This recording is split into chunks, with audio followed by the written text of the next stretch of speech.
Imani ishindayo part 5. Na leo subtopic yangu nimeiita imani ni pesa katika ufalme wa Mungu. Faith is currency in the kingdom of God. Imani ni pesa katika ufalme wa Mungu. Kama ilivyo katika maisha, tunanunua na kuuza, na kinacho facilitate huo mbadilishano kati ya muuzaji na mnunuzi ni fedha. Money is a medium of exchange, right? So kama ilivyo fedha katika maisha haya, ndivyo ilivyo imani katika ufalme wa Mungu. Faith is a medium of exchange. Kama ilivyo fedha katika maisha inayowezesha mbadilishano kati ya mnunuzi na muuzaji, ndivyo ilivyo imani katika ufalme wa Mungu. Katika ufalme wa Mungu hatununui vitu kwa fedha, hatupati vitu kwa fedha, tunapata vitu kwa imani. Kila kinachotembea kwenye ufalme huu kutoka mahali pamoja kwenda mahali pengine, kwa maana ya kutoka kwa Mungu kuja kwa wanadamu, yani zile baraka tunazozipata, lakini pia kutoka kwa wanadamu kuja kwa Mungu, kwa maana ya sifa tunazomuinulia, sadaka tunazomuinulia, kila kinachotembea kwenye ufalme huu kinatembea kwa imani. Leo ukisifu na sifa yako ikafika mbele za Mungu ikaupendeza moyo wa Mungu, ni kwa sababu imetolewa kwa imani. Sadaka yako ikifika mbele za Mungu ni kwa sababu imetolewa kwa imani. Anasema kwa imani Habili alimtolea Bwana sadaka ya kupendeza. Mungu havifurahii vitu tunavyovifanya vyenyewe kama vyenyewe, anaifurahia imani tunayoiweka, tunayoiambatanisha na vitu tunavyovifanya. So kila utakachokitoa kumwelekea Mungu na kikamfikia Mungu, kikaupendeza moyo wa Mungu, kimesafiri kwa medium inaitwa imani. Anasema mtu yeyote anayeomba aombe kwa imani, asione shaka maoni mwake. Ni kwa sababu ni kwa njia hiyo ya imani, kwa hiyo medium ya imani, chochote na kila tunachofanya kinamfikia Mungu. In the same manner, chochote kinachotoka kwa Mungu kuja kwetu kinatuijia kwa imani. Kwa hivyo anasema katika Waebrania 11 mstari wa 6, anasema kila amwendeaye lazima aamini kwamba yeye yupo. Lazima aamini kwamba yeye yupo, number 1. Pia aamini kwamba yeye huwapa thawabu wale wanaomwendea. So it is your faith kwamba Mungu ni mpaji, ni mtoa thawabu kwa wanaomtafuta. Ile imani ndio itakayofanya vitu vitoke kwa Mungu kuja kwako. So already we see kwamba hamna kitu kinatembea katika ufalme huu wa Mungu either kutoka kwa wanadamu kwenda kwa Mungu kama hakijapitishwa kwa imani, na hamna kitu kinatoka kwa Mungu kuja kwa wanadamu kama hakijapita njia ya imani. Kama uko na mimi sema amen. Praise the Lord. Amen. Now, kama ambavyo fedha ni muhimu kwenye maisha haya ya kila siku, money is very important. Ni kana kwamba jumla ya maisha yetu yote kuanzia kunapokucha mpaka jioni yanakuwa influenced ama kuendeshwa na hela. Kimsingi tunaamka tangu asubuhi mpaka usiku wa manane, na mapigano yote hapo katikati is about money. Why? Because money is important. Kiasi kwamba akasema pesa ni jawabu la mambo yote. So unajua hilo andiko, pesa ni jawabu la mambo yote.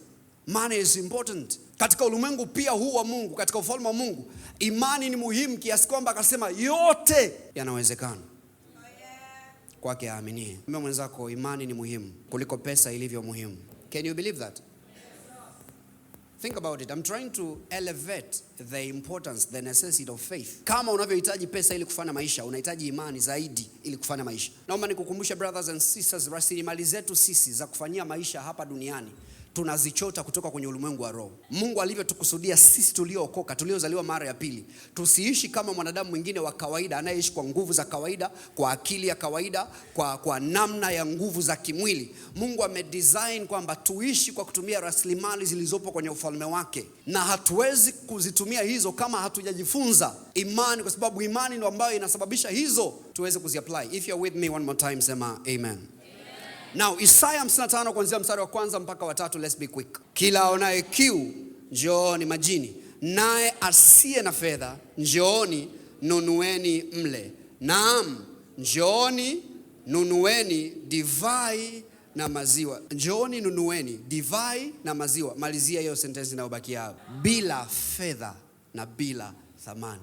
What in the world is going on here? Unawahitaji watu waje kununua, alafu unawaambia ununuzi huu nao uongelea hauhitaji fedha. This man of God, this God is not a man, this is God. God is calling people, anasema njooni nunueni. Lakini ununuzi huu mtanunua bila nini? Fedha wala thamani. I like that. Tuendelee kidogo. Anasema kwani kutoa fedha kwa ajili ya kitu ambacho si chakula na mapato yenu kwa kitu kisichoshibisha, nisikilizeni kwa bidii mle kilicho chema. Nisikilizeni kwa bidii mle kilicho chema. Nisikilizeni kwa bidii, mle kilicho chema. It appears to me kwamba katika ufalme huu tunakula kwa kusikiliza. Anawaambia watu ambao hawana fedha ya kununua mkate, hawana fedha ya kununua kitu cha kula, anasema mimi ninavyo, mnavyoweza mkala. Na sasa ukiona hapa anaongelea mikate, usiwaze ile mikate. Praise the Lord. He is telling them, kama hamna fedha, don't worry about that. Mimi ninaweza nikawapa, lakini namna yangu ya kuwafanya mle ni kwa ninyi kunisikiliza. Anasema nisikilizeni mle. Nisikilizeni mle. Katika ufalme wa Mungu tunakula kwa kusikia. Kila neno ambalo Mungu anazungumza na wewe limebeba mlo wako ndani yake. I'm not sure you got that one. Kila ufunuo ambao Mungu anauleta kwako, ndani ya ule ufunuo umebeba maisha, umebeba mlo. Ndio sasa anasema kwenye Kumbukumbu sura ya 8 mstari wa 3, Kumbukumbu 8 mstari wa 3 anasema mtu hatoishi kwa mkate tu, bali kwa kila neno, kwa kila neno litokalo kwenye kinywa cha Mungu. Manake Mungu anapozungumza, lile neno limebeba maisha yako ndani yake. Are you hearing what I'm saying? Mungu akizungumza kuhusu afya, lile neno la afya limebeba uhai wako ndani yake. Akizungumza na wewe kuhusu upaji wa kifedha, lile neno ndani yake limebeba nguvu ya kukupa hicho ambacho linasema. So anasema hautoishi kwa mkate, lakini utaishi kwa neno. Hapo kwenye Isaya tena anasema sikilizeni mle, sikilizeni mle. Kwa nini? Kwa sababu chakula changu kinachokuja kwenu kinabebwa na kitu kinaitwa neno langu. We eat in this kingdom kwa kusikia. Kwa kusikia. Chochote ambacho unataka kula kutoka kwa Mungu, chochote ambacho unataka kula kutoka kwa Mungu, hauli kwa kufungua mdomo, unakula kwa kufungua sikio. Lianze kumsikia Mungu anasema nini juu ya hilo jambo. Are you flowing with me today? Kama unataka kula neema ya uzima, that divine life ambayo inakufanya uishi juu ya magonjwa, uishi juu ya udhaifu, uishi juu ya kuumwa, if you want to eat that, you want to partake of that, namna ya kula, unasikiliza. You open your ear. Unapoanza kumsikia Mungu akikuzungumzisha kwenye neno lake juu ya uzima ambao ameweka ndani yako, juu ya roho ambaye anaishi ndani yako na ana kazi ya kuuhuisha mwili wako ili usikae katika hali ya kufa. The more you hear, the more you listen. Kadri unavyosikiliza ndivyo ambavyo unazidi kula. Are you hearing me? Mahali popote unapoweka focus yako kutafakari neno la Mungu juu ya hilo eneo, you are partaking of the bread. What is it that you want to eat? Ni nini ambacho unataka kula kutoka kwa Bwana? Kila mmoja hapa kuna kitu anataka kula kutoka kwa Bwana. Kuna mtu anahitaji neema ya fedha, kuna mtu anahitaji neema ya ndoa, kuna mtu anahitaji neema ya uzao, kuna mtu anahitaji whatever grace, chochote ambacho unahitaji kutoka kwa Bwana. If you want to partake of it, unataka kula hicho kitu, unakula kwa kufungua sikio. Mwambie rafiki yako fungua sikio lako. Mwambie tena fungua sikio lako. Ndio sasa unamsikia anasema tegeni masikio yenu na kunijia, sikieni nafsi zenu zitaishi. So again tunaishi kwa kusikia. Si akasema katika Yohana 6:63, maneno ninayowaambia ni roho tena ni uzima. Anasema nisikieni mtaishi. There is something about the word of God. Kuna kitu kuhusu neno la Mungu. Brothers and sisters, tunapokaa kwenye huduma ya neno la Mungu kama hivi, we are not wasting our time. Tunaishi life, uzima wa Mungu unakuwa administered kwenye roho zetu kwa kadri ya tunavyojiexpose kwenye huduma ya neno la Mungu. He's saying listen, and when you listen you will live. You will live, you will live, you will live, you will live. Brother, hafi mtu anayesikia. Hafi mtu anayesikia. Yani hata kama kungekuwa na jambo linataka kukuua saa hii, kukumaliza saa hii kwenye eneo lolote lile, ukianza kumsikia Mungu anasema nini juu ya hilo eneo, hamna chenye nguvu ya kukuua. Kwa nini? Kwa sababu neno unalolisikia juu ya hilo jambo linahudumu uzima. Anasema ukisikia utaishi. I heard of a testimony ya mama mmoja wa imani alikuwa anaitwa Dodie Austin, mamake Joel Austin. Back in days akapata kansa, akaambiwa anakufa na wakamhesabia siku za kuishi. Akaita waombezi wa kila namna wanaotumiwa na Mungu kuponya wagonjwa, kufanya nini. Harakati zote za kumsaidia yule mama hazikuleta majibu, hakuweza kupona. Alipoona ni kama vile anaelekea mwishoni na sasa ndo anakufa kabisa, akaamua aanze kuzitengeneza njia zake na Bwana. Unajua maandiko yanasema tengeneza njia zako, maana utakufa hautaishi. So she thought, I'm going to die, and if I'm going to die, then nimalize safari yangu vizuri na Mungu. Na hakuna namna nzuri ya kumaliza vizuri safari yako na Mungu kama kukaa kwenye tafakari za neno lake, ili akukute ambaye uko tayari. So as she was meditating on the word of God, kwa kadri alivyokuwa kitafakari neno la Mungu nao, akaanza kukutana na maneno ya Mungu yanayoongelea uzima. Kumbuka waombezi wote wameshindwa kumsaidia huyu mama. Watu wenye upako wa kuponya wameshindwa kumsaidia huyu mama.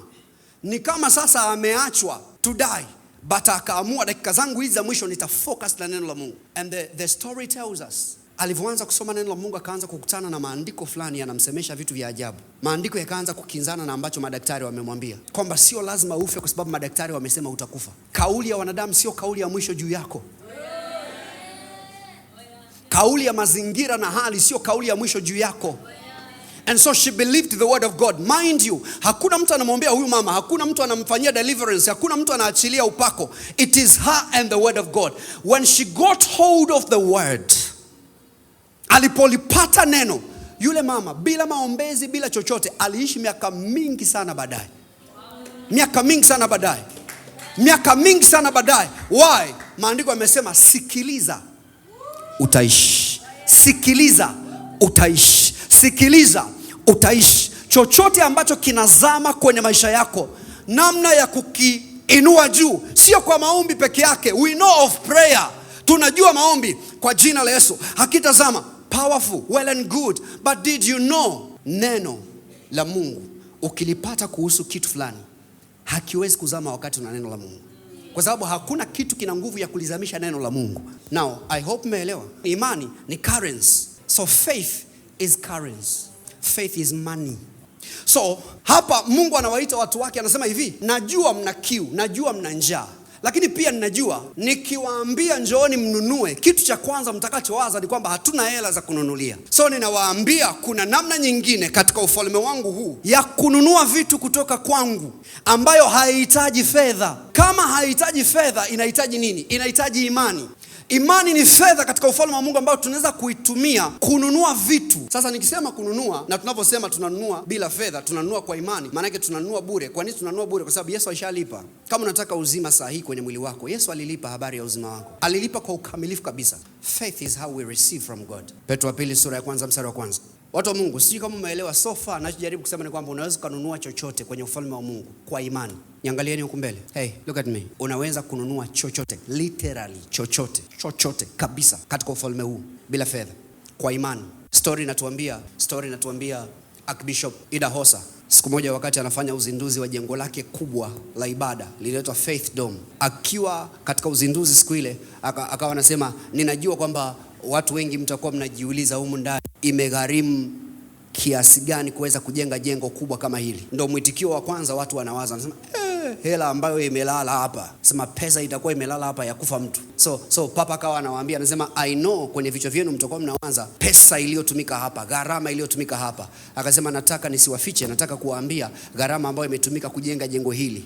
Gharama inaitwa imani. Mind you, kuna pesa ilitumika kwenye ule ujenzi, I know. Lakini mzee anapoangalia jumla ya kilichosimamisha, haoni kama ni pesa ilisimamisha. Anaona kilichosimamisha lile jengo ni imani. Kwa sababu utakuta ukweli kabisa, hata wakati wa kuanza kujenga lile jengo, fedha haikuweko. Kilichokuweko ni imani. Kama fedha ilikuja baadaye, ilikuja kwa sababu imani ilitangulia na imani ikaleta fedha. Kwa huwezi kusema jengo limesimamishwa na fedha, jengo limesimamishwa na imani.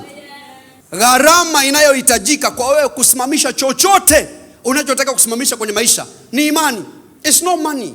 Leo nimesimama hapa kama mtu mwenye vita na hela. Ninataka ni dethrone kidogo pesa kwenye moyo wako, kwa sababu pesa imeshika sana maisha yetu kiasi kwamba ni kama thamani ya maisha yetu imeanza kuamuliwa na kiwango cha pesa tulizonazo. Haikupaswa kuwa hivyo. Hatuwekewi mipaka na tuna pesa kiasi gani au hatuna pesa kiasi gani benki. Mwenye haki wangu ataishi kwa imani, sio kwa pesa. Are you with me, kanisa la Bwana Yesu? Let's do this. Petro wa pili sura ya 1 mstari wa 1 anasema hivi, Simon Petro, mtumwa na mtume wa Yesu Kristo, kwa wale waliopata nini? Nikusikie, waliopata nini? Anasema waliopata imani moja na sisi. Mtume Petro anatusaidia kujua kwamba wao mitume wale wa kwanza kabisa wa Bwana Yesu na sisi wengine wote ambao tulifuata baada yao, imani tulioipokea sisi sio duni kuliko imani waliokuwa nayo wao. Anasema tumepata imani moja, manake ile ambayo akina Petro, akina Paulo walikuwa nayo. Ukienda kuangalia quality, ubora, uwezo wa imani iliyo ndani yako sahihi, na ukaenda kuangalia uwezo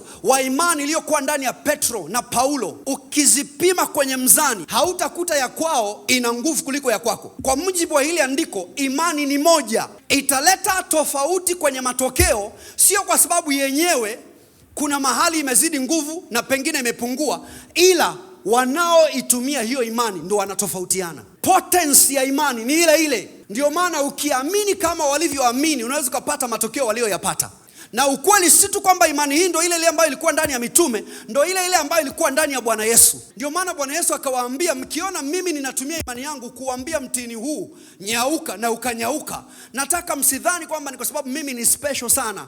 Imani hii ambayo mimi nimeitumia mna access nayo, na mkiwa na imani ninyi sio tu mtauambia mtini nyauka, lakini mtaiambia milima ng'oka na ukang'oka na kwenda kutupwa baharini.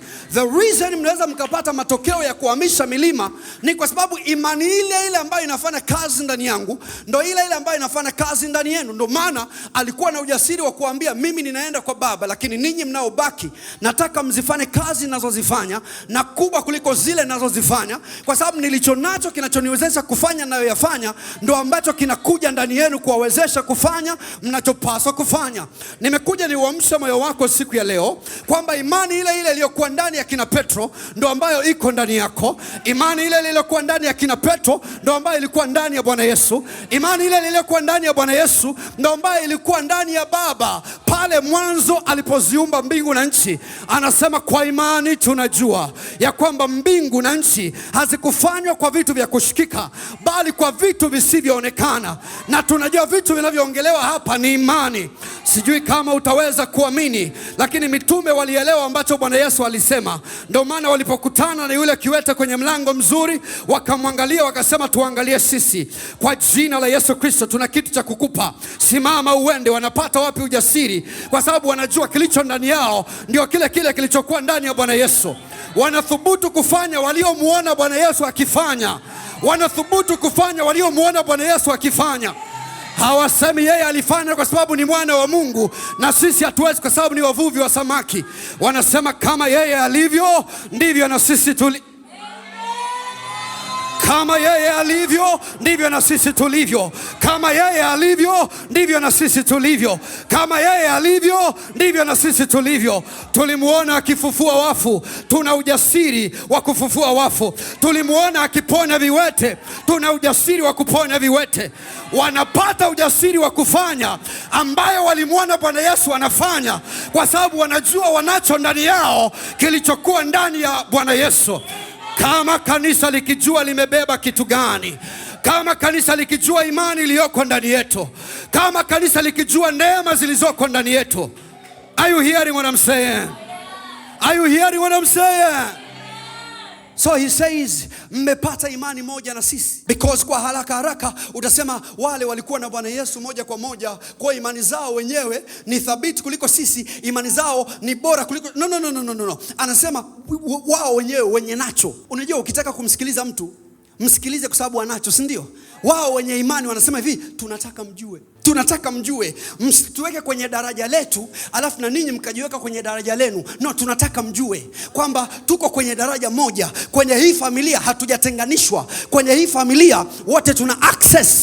So maneno haya unamsikia mtume Yohana baadaye anasema tunataka muwe na ushirika na sisi. Tunataka muwe na ushirika na sisi. Tunataka muwe na ushirika na sisi kama sisi navyo tulivyo na ushirika na Baba. What is John telling us? Yohana anatuambia hamna classes. Mwambie mwenzako hamna madaraja. Tafsiri yake ni kusema tusipoyaona leo walioyaona mitume, tusipoyaona leo walioyaona baba zetu katika imani, tusipopata matokeo walioyapata, si kwa sababu imani yetu ni dhaifu au si kwa sababu Mungu amebadilika, ila ni kwa sababu sisi tumebadilika. Swali sio kuuliza yuko wapi Mungu wa Petro. Swali ni kuuliza yuko wapi Petro wa Mungu. Swali sio yuko wapi Mungu wa Elia. Yuko pale pale alipokuwepo kipindi cha Elia. Yupo na utayari ule, na kimsingi kwenye agano hili yuko na utayari zaidi wa kufanya kuliko alivyofanya agano la kale. Aliyebadilika sio Mungu wa Elia. Aliyebadilika ni Elia. Yuko wapi? Mbona hatumuoni? Kwa akipatikana Elia leo akaamini, nikiongelea Elia na kuongelea wewe, ukiamini kama walivyoamini, ukathubutu kama walivyothubutu, utapata ambacho walipata.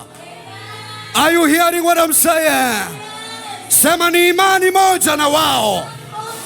Sema tena ni imani moja na wao.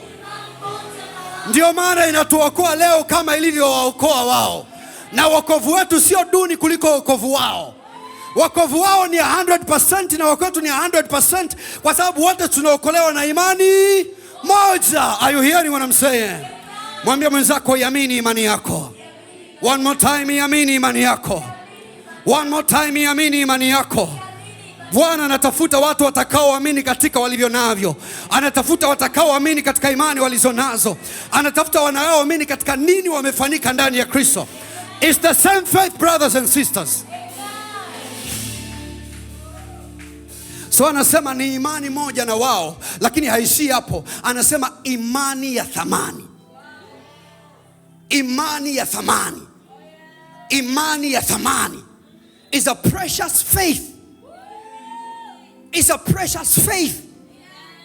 Hatujafika mahali pa kuiwekea imani thamani yake, ndio maana hatuoni kituthaminisha. Yeye anaita ni imani ya thamani, lakini sisi tulionao hatuoni kama ni ya thamani. That's the problem. Anasema ni imani ya thamani. Sema na mimi, ni imani ya thamani. Sema, imani nilionayo ni ya thamani. Ni ya thamani. Do you know what that means? Thamani ya imani ni nini? Kamuuliza Ibrahim, ambaye Bwana anakutana naye ana miaka 70 na anamwambia, najua unahesabu kama mtu atakayekufa bila mtoto. Ukiniamini nitakupa uzao. Anatembea na ahadi ya Mungu kwa miaka 20 na akiwa na miaka 100 hapo, boom, anapata mtoto. Sema na mimi, imani ya thamani. Niambieni mifano ya thamani ya imani. I want to hear from you. Niambieni mfano wote ambao unaonesha thamani ya imani kama ambavyo tumeona kwa Ibrahim. Nipeni mfano wote. Nyinyi kanisa, Hana.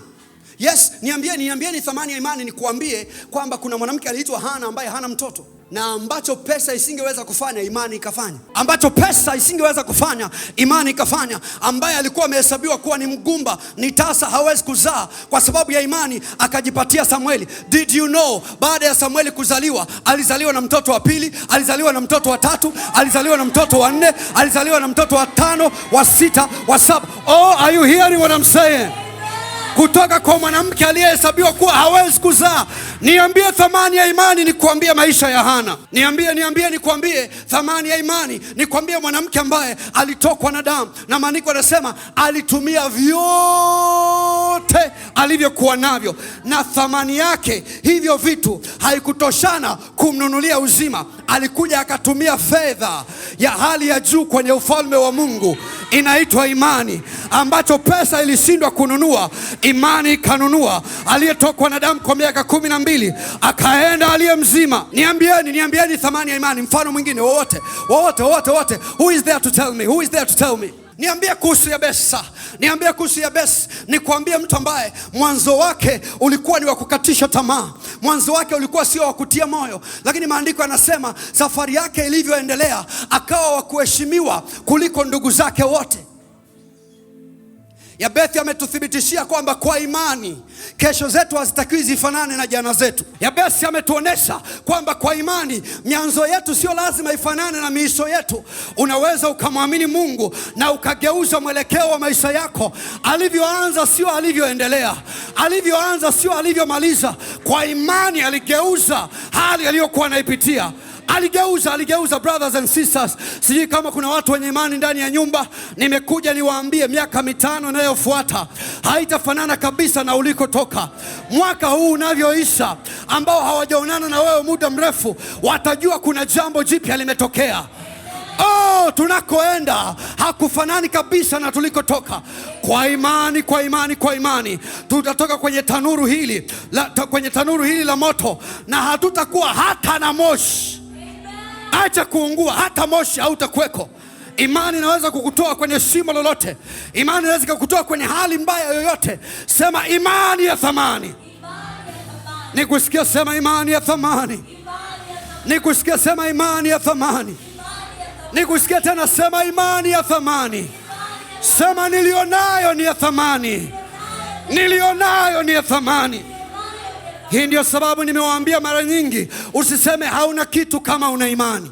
Nataka kuanza biashara lakini sina kitu. What do you mean hauna kitu? Anaita imani ya thamani. Christians rise Wakristo amkeni, amkeni, amkeni, amkeni. Amkeni mjue kwamba imani mlionayo ni ya thamani. Amkeni mjue kwamba imani mlionayo ni ya thamani. Na haya ndio mambo ambayo yanatakiwa yatufanye tuwe na ujasiri wa kumwambia hata mtu ambaye anasema ana dini yake. Tunatakiwa tuwe na ujasiri wa kumwambia habari za Yesu wetu na imani tulionayo, kwa sababu imani yetu ni ya thamani. Wala hatuongelei dini, wala hatuongelei mapokeo, wala hatuongelei dhehebu, wala hatuongelei ulibatizwa wapi. Tunaongelea habari za imani tulionayo. Anaita ni imani ya thamani. Kama imani ni ya thamani, mwenye imani ni wa thamani. Kama imani ni ya thamani, mwenye imani ni wa thamani.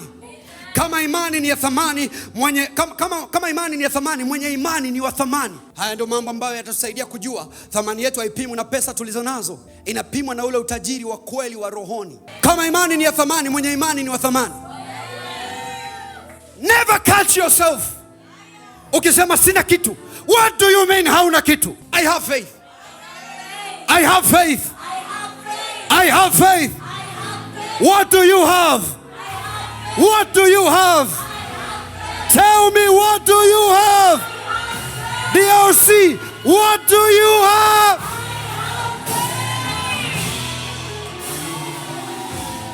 Wengine tumekuja Dar es Salaam hapa, huko mikoani tumetoroka, tumeondoka kama wezi. Hatuna kitu. Yani hatuna kitu. Yani hata uelewe umekujaje mjini yani. Huko tu hapa town. Hauna mtu, hauna kazi, hauna biashara, hauna chochote. Na sasa unakuta moyo wako unaanza kuinama, moyo wako unaanza kuingia gazi. Unatembea kwa unyonge. Why? Tunacho kitu. There will never be a time mwana wa Mungu akawa hana kitu. There will never be a time. Kwa sababu hata unapokuwa hauna material things, unazo spiritual things. Unao utajiri wa rohoni ambao ni wa kuaminiwa zaidi. Brothers and sisters, niwaambie habari za mtaji wa imani. Mtaji wa imani na mtaji wa baraka ndio ambao Yakobo alikuwa nao. Maandiko yanasema aliondoka nyumbani kwao akiwa anakimbia. Hakukumbuka hata kubeba nguo, hakukumbuka hata kubeba mifugo aliyokuwa nayo. Kitu pekee alichokumbuka kuondoka nacho ni fimbo yake ya machungo. Akaondoka nayo, akaondoka nayo. Muangalie mtu ambaye anaondoka kwao ana fimbo tu mkononi. Maandiko yanasema kwa sababu amebeba baraka ya Mungu na anaheshimu vitu vya kiroho, akaenda katika nchi ya ugeni walikokuwa akina Laban. Siku anarudi nchini kwao, hakurudi tena na fimbo. Hakurudi tena na fimbo. Hakurudi tena na fimbo peke yake. Alirudi na makundi ya wanyama. Makundi ya wanyama. Makundi ya wanyama. Maandiko yanasema aliwatanguliza wanyama wengine, alafu wengine wakafuata baadaye. He had riches, alikuwa navyo tele. Kwa nini? Kwa sababu aliheshimu cha kiroho alichokuwa nacho. Alijua japo sina kitu mkononi, nina kitu moyoni. Japo sina kitu kwenye account, nina kitu moyoni. Nina baraka ya Mungu, nina neema za Mungu, nina upako wa Mungu, nina imani ya kiungu. Sema nina kitu. Sema tena nina kitu. One more time. Hallelujah. Mwambie mwenzako una kitu, una kitu. Mwambie mwenzako una kitu, una kitu, una kitu. Mwambie na wakulia, mwambie na wakushoto, mwambie una kitu, una kitu, una kitu, una kitu, una kitu, una kitu, una kitu, una kitu.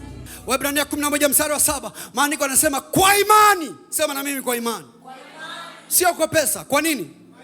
Sio kwa connections. Kwa nini? Anasema kwa imani Nuhu aliunda safina. Kwa imani Nuhu aliunda safina. Alijenga safina. Kwa imani. Tunafahamu ile safina iligharimu mambo mengi, kwa sababu ilihitaji vitu physical vya kujengea. Lakini maandiko hayatuambii kwa fedha safina ilijengwa. Maandiko hayatuambii safina ilijengwa kwa fedha. Maandiko yanatuambia safina ilijengwa kwa imani. Kwa imani tutaanza biashara kubwa kwenye huu mji. Kwa imani tutaanza huduma kubwa za maelfu kwenye huu mji. Kwa imani tutaanza taasisi na zitaendelea. Kwa imani tutaanza miradi na itaendelea. Kwa imani tutaanza mambo na yatatokea. Naongea na nani hapa ambaye anasema ninayo imani, ninayo imani, ninayo imani, ninayo imani, ninayo imani, ninayo imani, ninayo imani, ninayo imani, ninayo imani, ninayo imani, ninayo imani. Maana yake mwanzo wa safari ya ujenzi wa Nuhu, alichokuwa nacho mkononi ni imani, sio hela.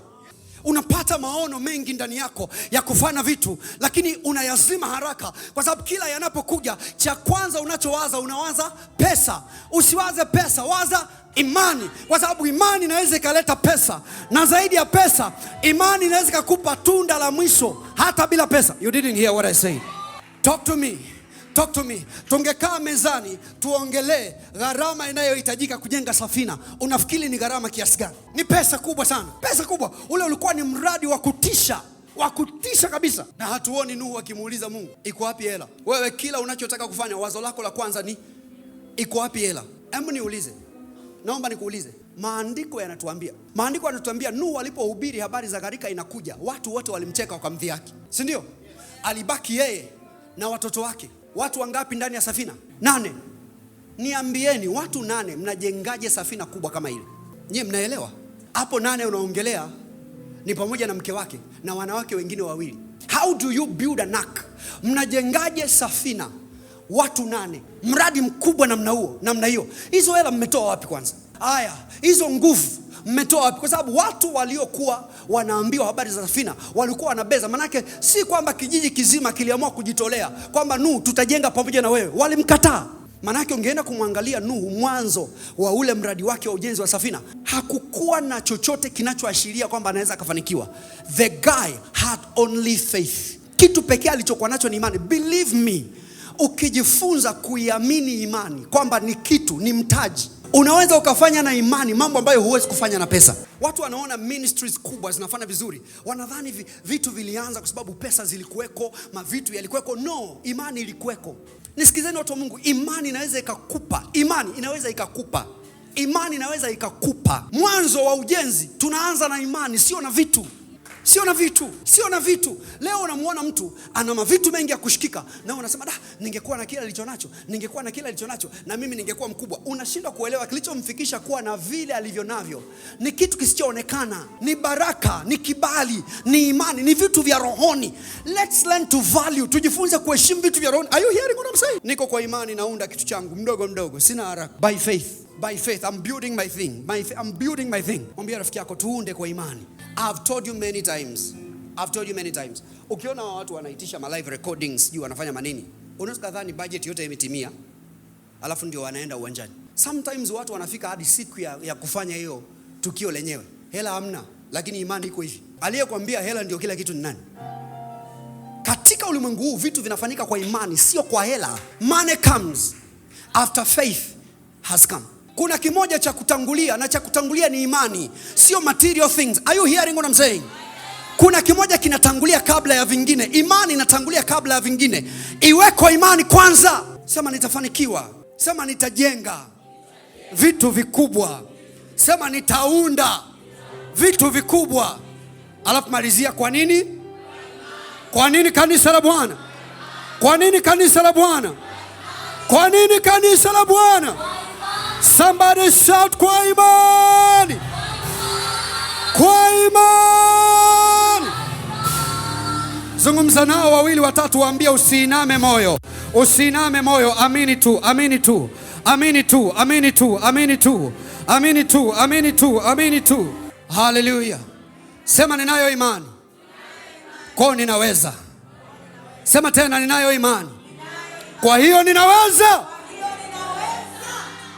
I love Jesus kwa sababu Bwana Yesu alikuwa anapenda sana kuwatengenezea wanafunzi wake nafasi za kutumia imani. He loved doing that. Kwa unakuta kwenye Marko sura 6 mstari 37, Marko 6:37, a very beautiful story. Sema kwa imani. Sema tena kwa imani. Marko 6 ngapi? 37. Maandiko yanasema Bwana Yesu akaona watu ambao wamemwendea kwenye mkutano wana njaa. Hebu usomeni mstari wa 37 kwa nguvu kabisa. Bwana Yesu anawaambia wanafunzi wake, anasema hawa watu wote waliotufuata wapeni ninyi chakula. Anawaambia hivyo akiwa anajua kabisa hawana chakula, na akiwa anajua kabisa kwenye hayo mazingira hakiuzwi chakula, na akiwa anajua kabisa hawana pesa inayohitajika kununua hicho chakula hata kama kingekuweko, lakini anawaambia wapeni ninyi chakula. Hapo sikia swali ambalo wanamuuliza, wanasema tukanunue wapi? Aliyesema kanunueni ni nani? Aliyesema kanunueni ni nani? Kwa sababu wao wanawaza pesa. I'm not sure you see. Umeona ambacho ile andiko linatuonesha? Bwana Yesu anawaambia fanyeni jambo, wao wanawaza tuna hela gani ya kufanyia hili jambo. Na ndio mara nyingi tunajikuta tuko hapo. Mungu anatuelekeza tufanye vitu fulani, mioyo yetu inatamani kuelekea kwenye mambo fulani, tuyafanye mambo fulani. Mwitikio wa kwanza tunasema tutatoa wapi hela? Ndio ambacho wanafunzi walisema, hela iko wapi? Aliyesema lazima ununue ni nani? Niambieni, nyumba ambazo wana wa Israeli walikaa kwa mara ya kwanza wakati wanaingia nchi ya ahadi, walizinunua shingapi? Walijenga kwa shingapi? Mungu aliwaambia mtaingia kwenye nyumba ambazo hamkuzijenga, mtavuna kwenye mashamba ambayo hamkuyalima. Wewe ukisoma hivi unasoma kama hadithi. Huu ni uhalisia, mtu wa Mungu. Bro, Mungu anaweza akakupa biashara. Usiwaze hela, waza zao la mwisho. Kama ni biashara, waza biashara, kwa sababu pesa ni njia mojawapo tu ambayo Mungu anaweza kuitumia kukupa hivyo vitu. Are you hearing what I'm saying? Bwana Yesu anawaambia wanafunzi wake wapeni chakula. Hakusema wanunulieni chakula. Wao kitu cha kwanza wanasema tutaenda tununue wapi chakula?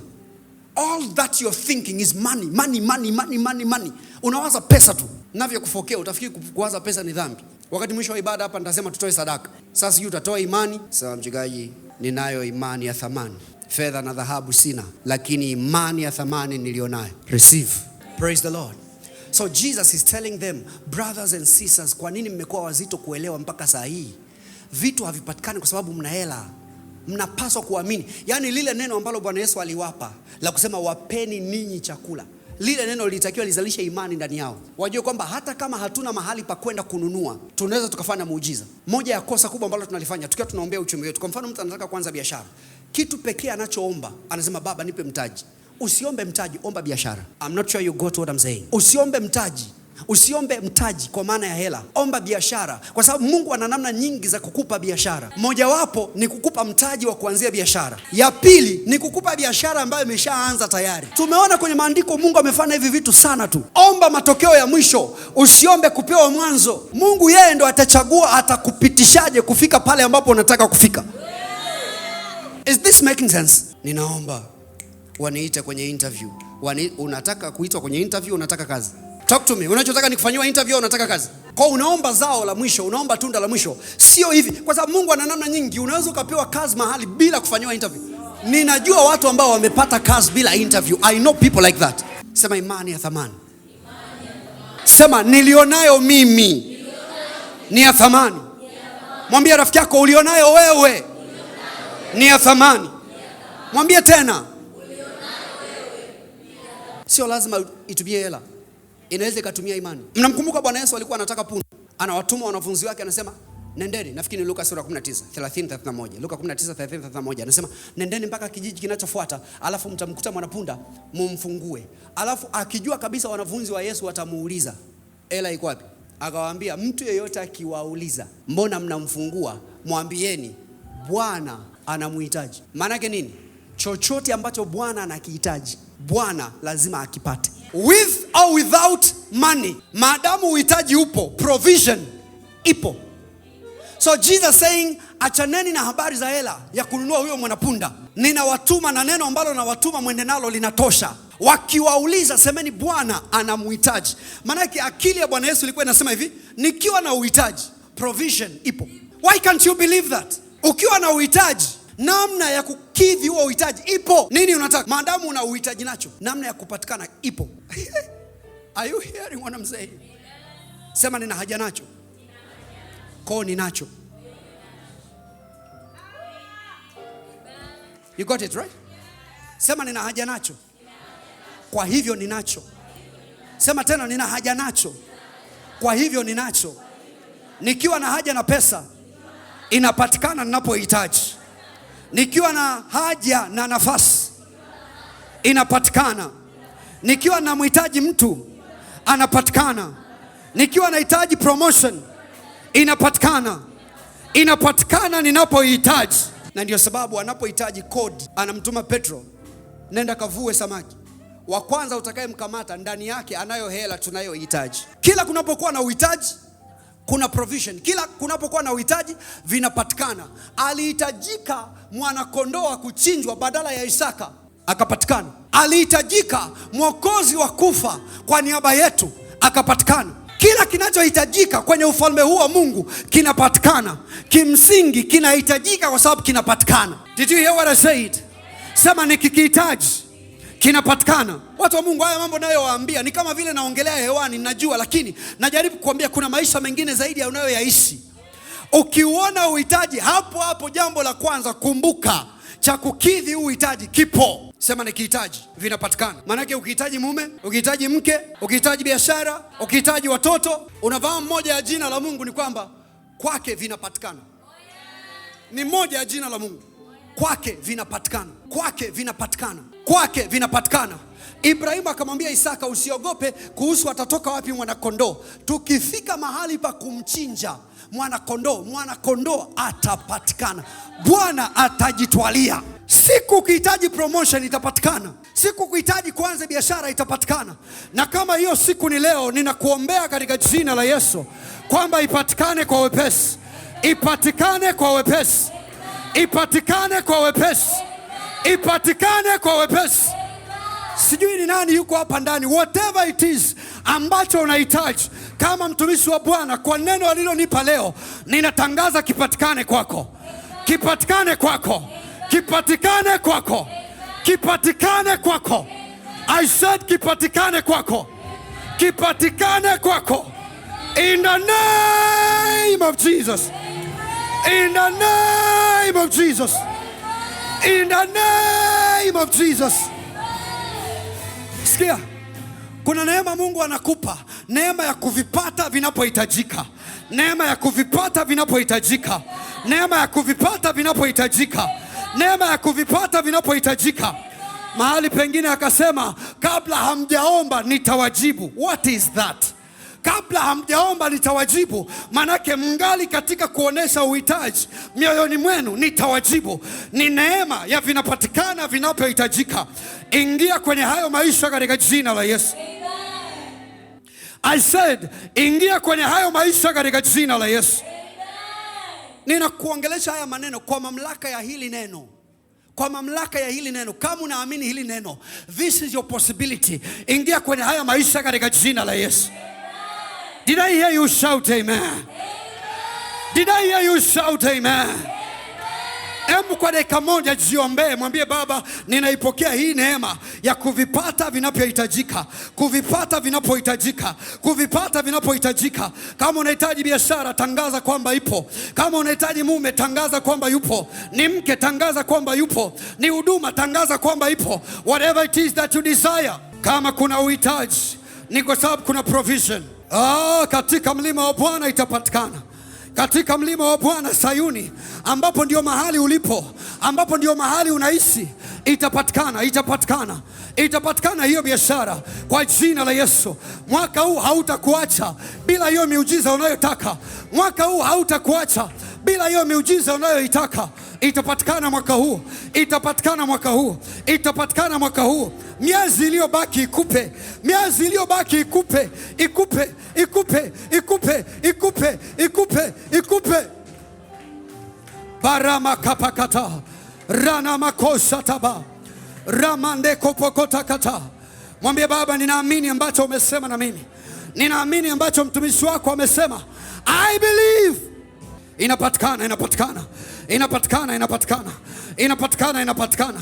Inapatikana, inapatikana. Kwa jina la Yesu. Huu ni mwaka wa utukufu uzidio. Huu ni mwaka wa vitu vyako kupatikana. Vinapatikana, vinapatikana. Hautaenda bila. Hautaenda bila.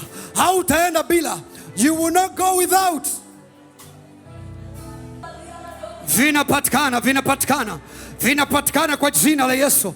Whatever it is, chochote ambacho unahitaji kwa ajili ya biashara yako, kwa ajili ya kazi yako, kwa ajili ya ndoa yako, kwa ajili ya uzao, kwa ajili ya huduma, vinapatikana kwa neno la Bwana siku ya leo. Vinapatikana kwa neno la Bwana siku ya leo. Vinapatikana kwa neno la Bwana siku ya leo. Vinapatikana. Kazi ile ile ya kuvua samaki iliyokataa kuwapa kina Petro samaki, Bwana alipowatuma warudi tena kuvua, walipata. Ninakutangazia utapata, utapata, utapata kwenye hiyo biashara unapoirudia, upate kwenye hiyo kazi unapoirudia, upate kwenye hiyo nafasi, upate, upate, upate, upate, upate, upate, upate. Shapata ramande kopokota ramande kepokoto ranamazia gaba libaba baba komre henelegedia. Whatever it is that you need, Whatever it is that you need, my brother, unapata kwa hii ibada. Unapata kwa hii ibada. Hauondoki kwenye hii ibada haujapata kitu chako. Kwa neno la Bwana unaondoka na baraka yako. Kwa neno la Bwana unaondoka na baraka yako. Shatarabaya yekenebo konde kaba. I receive, I receive, I receive, I receive, I receive grace, I receive wisdom, I receive help, I receive favor, I receive wisdom in the name of Jesus. Whatever it is that you need, you are receiving it now. You are receiving it now. You are receiving it now. Even as we pray by the word of God.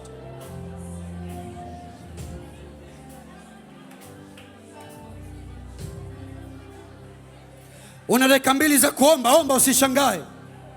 Mtoto wa kiume unashangaje hivyo? Huwezi kuomba, una shida gani? Umerogwa au? Mwanaume unashindwa kuomba? Mwanaume wosi ni uchawi wa mbaya kabisa huo. Mwili umekulemea au ni nini?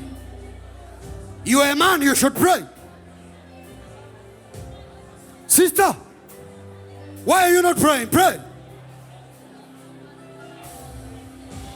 Bwana ndiye mchungaji wangu, sitapungukiwa. Sitapungukiwa, sitapungukiwa. Kataa, kataa, kataa. Sitapungukiwa na hekima, sitapungukiwa na maarifa, sitapungukiwa na kibali, sitapungukiwa na roho ya kumcha yeye, sitapungukiwa na pendo lake.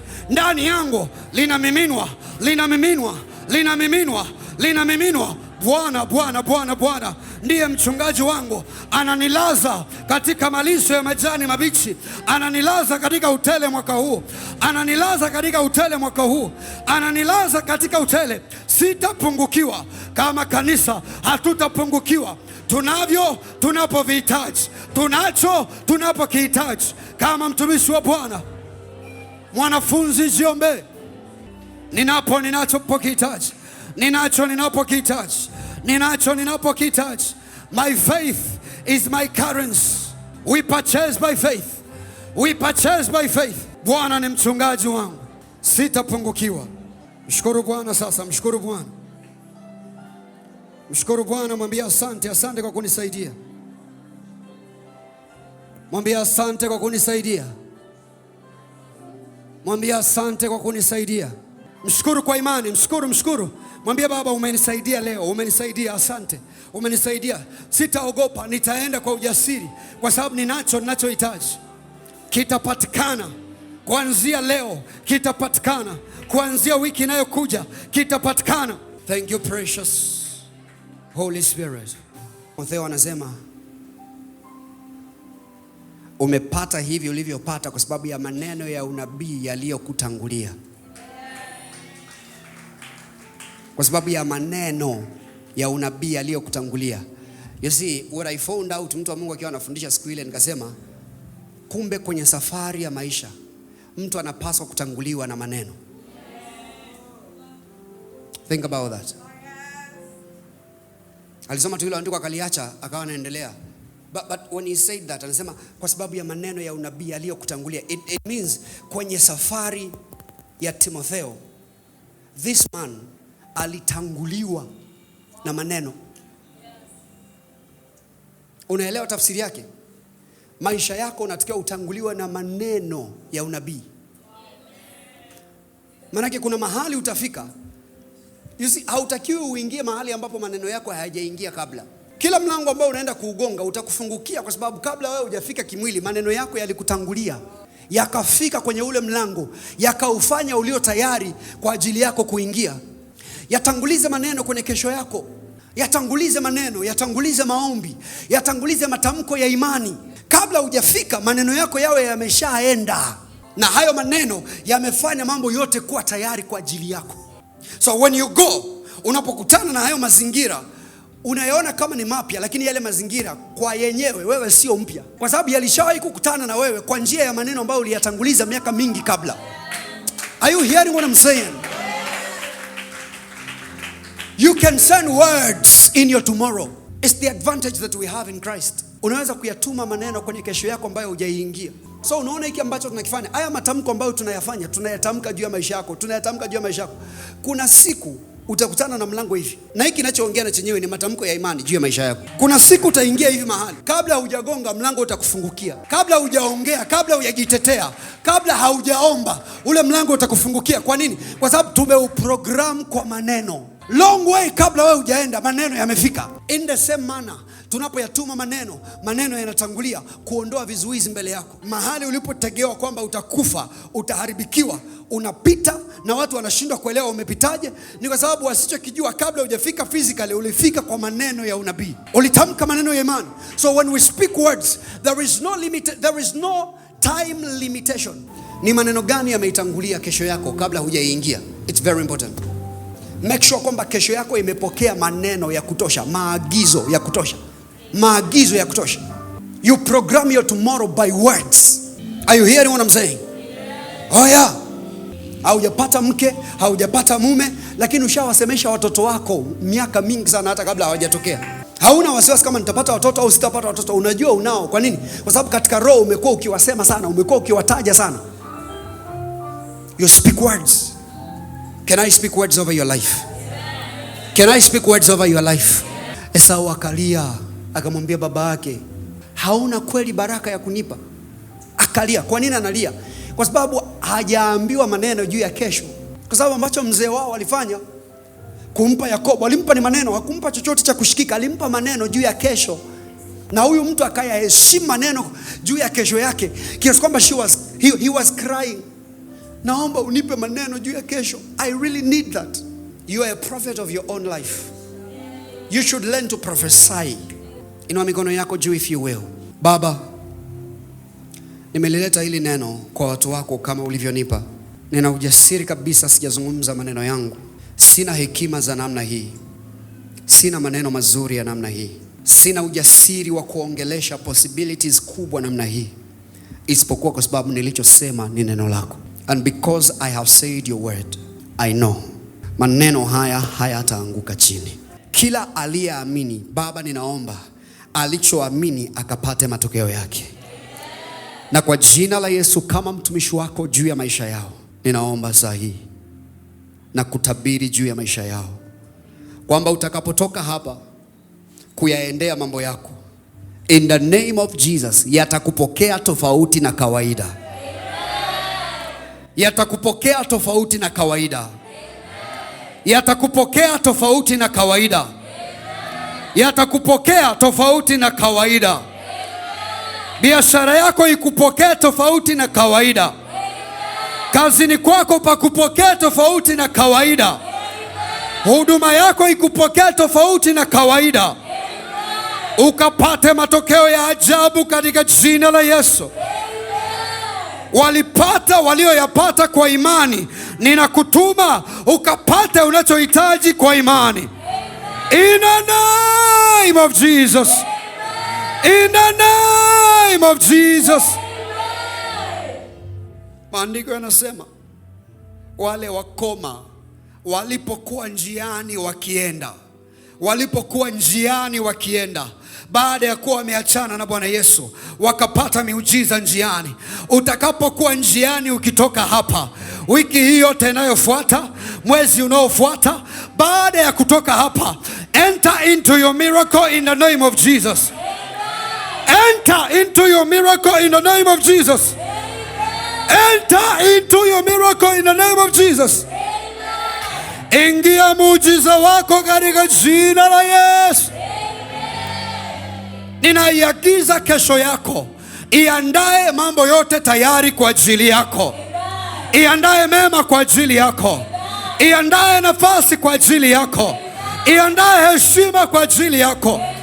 I prophesy over your life. Kinachokusubiri sio aibu, ni heshima.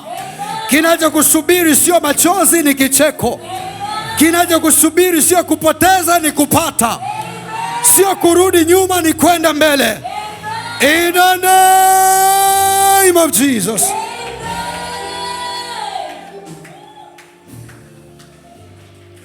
Kila maovu ambayo adui angeyaweka kwenye njia yako mwaka huu mzima na maisha yako yote, tunatanguliza haya maneno kuharibu hayo maovu katika jina la Yesu. Anasema Mungu akaniponya na hao waviziao. Mwezi huu unaofuata na mwaka wote uliobakia akuponye na waviziao. In the name of Jesus.